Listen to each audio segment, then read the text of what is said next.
Red light all around, notifying all of the people in the Gorgon that a massive spirit is about to go through deadification. Though, after the system estimating the target's danger level, in the end, it can't be done and the system's verdict says that there will appear a super huge dead Gorgon's automatic warning system has been activated, and the people starting to scatter around, running away from the fortress. From afar away, James can only question what had happened in the castle, as the aura of the dead extruding so strongly outwards. Meanwhile, Chung Hyo is getting ready, asking Jiwon to help him with clearing the path, since his thrust is too sharp to save anyone. In that instance, the divine physician draws his world to perform the dead slash. With his newly acquired sword, the old man swing his sword, drawing the memories of the fortress master, to engrave memorable memories into dead, as he explains to Jiwon that it's what the dead slash is about. He adds that if they're filled with memories, they can avoid the worst at the very least. But a sound can be heard, and the world that the old man drew changed. There he sees a being that extruding a crimson aura,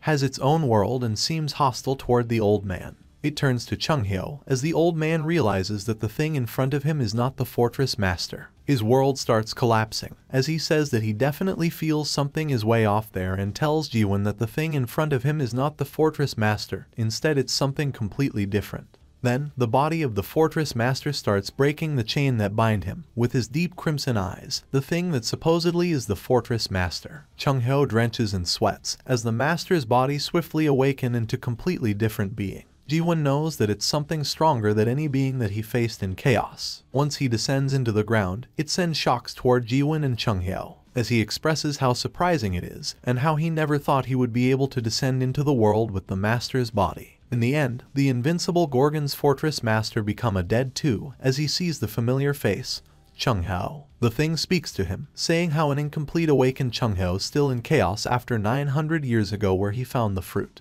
Now, the old man terrified to look, as he realized that the thing that possesses the master's body is the master of the dead palace that's in the middle of chaos. One who also the only being that's able to open the door leading to the abyss, the Soul King, Catastrophe. Jiwon uses question, but all he could see was deep darkness. That being in front of him wasn't human, and it wasn't a dead. It wasn't alive or dead, but it also didn't look like an object either. Jiwon can only left wondering with what the heck is the thing in front of him. Catastrophe summons his magic, striking the two-person who tries to save the fortress master. With just a flick of his finger, he erased the old man's world and summons his own world. Catastrophe then looks at Jiwon, saying what an interesting human Jiwon is, as he possesses a heart despite having completely awakened. Though Jiwon is still not phased, while Chung Hyo lost all of his power on his leg. The Soul King's authority, dead descent, he definitely uses it to the fortress master, and it's only his clone of him. Yet, even then, his power is still so overwhelming in front of the old man.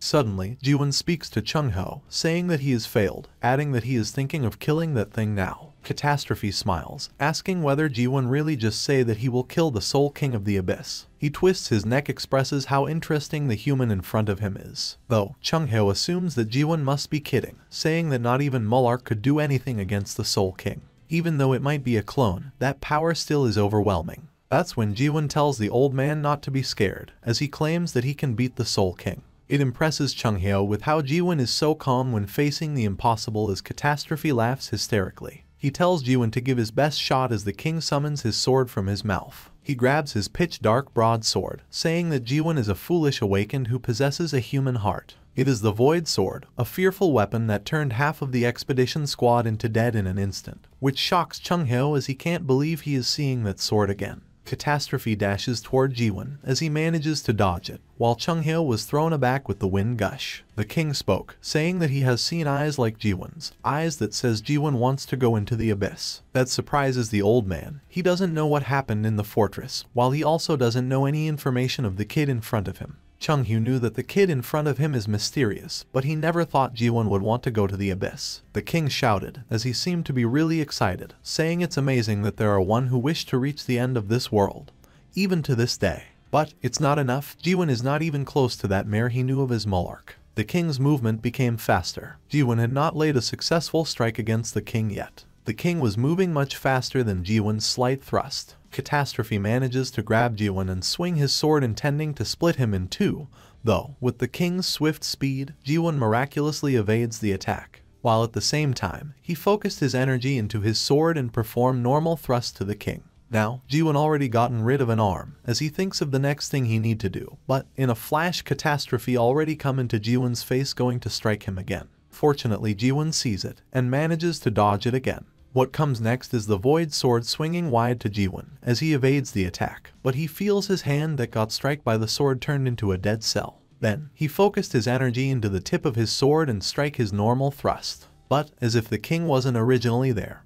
he strike back with a vertical strike towards the puny human in front of him. That blasts Jiwon several meters away, as the king says that corruption is basically a disease of time. With just a single scratch from the Void Sword, several centuries, even up to millenniums, would pass by, and souls that can't withstand time would grow old and become corrupted and become dead. Jiwon is unfazed. He cut away the corrupted part from his hand. That makes Catastrophe expresses how impressive Jiwon's mental fortitude is. To think that he cut away part of the soul that's grown old just like that. However, that's all there is to him, the king claims, as he spew Void Swords one after another, totaling 10 swords in his possession. But Jiwon did not falter. 10 normal trusts clash with the king's 10 Void Sword. After Catastrophe takes a closer look, he knows that Jiwon's sword is a mere toy made by the mayor from the mayor's tower. He says how impressive Jiwon is again, for being able to hold off using only a mere toy, as the Void Sword lands on Jiwon's shoulder and leg, where he immediately cut away the corrupted cell on his body. The king is not stopping. He strikes again, as Jiwon received the attack with his unsheathed sword.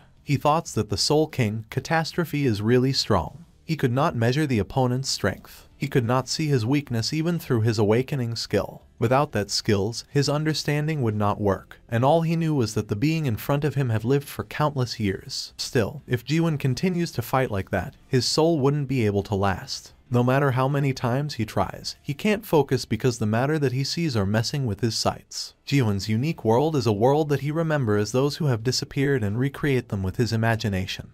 And each awakened has their own unique world. The world is made by a keyword that they get when they awakened. It's something like their desires or emotions. A strong awakened can pull in more beings into their own unique world. In that case, he strikes away the king's sword and he tries it. He summons his own world from his imagination. An eerie eyes appears in the sky. A moon with a swarm of crows pecking away at the moon eye, spilling blood to the ground, feeding the world with lava-like substance. It was hell. Jiwon was living in hell. His world was made of hatred and rage, a world that destroyed all worlds. Now the king is able to see Jiwon's world as he exclaims how interesting it is. The king's voice became even more excited as Jiwon comes into the king's face and stabs him into his mouth to stamp him into the ground. Now, Jiwon finally able to see. After he summons his world, the particles are finally gone. After unable to move, Catastrophe summons dead tentacles from his body, rotting Jiwon up, and says that Jiwon is just constantly charging at the king without even knowing how to end the fight. He slams Jiwon to the ground, breaking it apart like a titan's step. He holds the puny human flat on the ground as he says that the one who doesn't give up on his hatred. And it's been a while since he has found an interesting existence like Jiwon's. He summons his Void Sword again, going to strike Jiwon, ending him right there, while saying that it was fun, but it's a pity that it has to end. Suddenly a jolt of lightning comes into Jiwon. His eyes glows bright and suddenly a stroke of light appears, striking the king right in the middle of his face. The strike slashes the king in half, while Jiwon saying even though the fun was over for the king, he is just getting started though, and he unsheathed his spirit sword from the scabbard, as it glows bright in blue. The king wasn't taking it lay down low, as his body gets disintegrate. He changes form again, saying that Jiwon would never be able to touch the king's body. He grows massively, into a monster with 4 legs. Also appeared a crown made of the Void Sword on his head, and his strike became the Void Sword itself. Jiwon evades him to the left, as the strike falls down with no mercy just because he is a puny human. Catastrophe is a monster, stronger than anything Jiwon has ever fought. On top of that, the speed of that thing is faster as he strikes Jiwon again, slamming him into the wall. That strikes Jiwon so hard, making him throws up blood as it comes into him again. But this time, Jiwon manages to evade the attack and appears behind Catastrophe and goes for a thrust. Yet, the king manages to turn around and deflects the thrust as he spoke, saying that he has watched beings try to build the world for millennia. They all climb to the top of this tree to appease their own curiosity. He asks if Jiwon is trying to find some kind of an answer from this world of his, and what exactly Jiwon's question is. But then, the king sees Jiwon's world as it interesting.